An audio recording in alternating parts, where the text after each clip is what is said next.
नेपालगञ्जबाट आफ्नो +2 HM subject नै दिएर आएको। तर मैले यहाँ चाहिँ अब यो एलएलएचआरको चाहिँ यस्तो फ्री कोर्स अब हाउसकिपिङमा हुन्छ भन्ने मलाई थाहा छैन, किनकि मैले रोजेको डिपार्टमेन्ट भनेको चाहिँ सर्भिस हो। म यहाँ किन आएँ भनेपछि अब आफूले अब सर्भिसको मार्दै त अब नलेज लगेर हुन्न, आउट कन्ट्रीमा के पो गर्नुपर्ने छ, हामी किचनमा जानु छ कि फ्रन्ट अफिसमा जानु छ कि हाउसकिपिङमा जानु छ कि। तर मैले सोचेको थिइनँ कि मैले जति बुझे छैन नि त्यति नलेज यहाँ आएर बुझेँ कि अब 1 वर्ष पढेको नलेज भन्दा नि यहाँ अब हामीले 5 मिनटमा नि बुझ्न सक्यौँ कि त्यस्तो नलेज उहाँ सरले दिनुभयो। अब एलएलएचआरलाई पनि हामी अब धेरै धेरै धन्यवाद भन्न चाहन्छौँ। अब फेरि पनि आउन पाइयोस् यहाँ चाहिँ।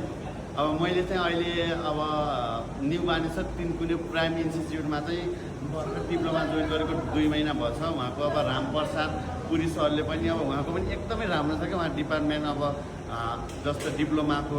त्यसैले मलाई यहाँ पनि राम्रो लाग्यो। अब हामीले अब कुनै भर्खर सरले भन्दै हुनुहुन्थ्यो यहाँ पनि भ्याकेन्सीहरू खुल्दैछ भनेर, यहाँ पनि आउन पाइयोस्, फेरि मौका पाइयोस्।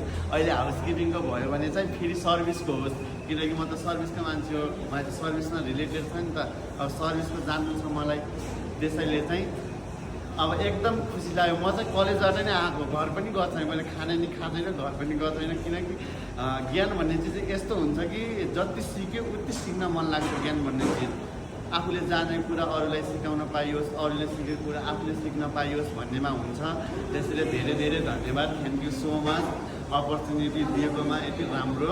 त्यसैले एलएलएचआर चाहिँ एकदम बेस्ट लाग्यो मलाई, फेरि नै आउन पाइयोस्। Thank you.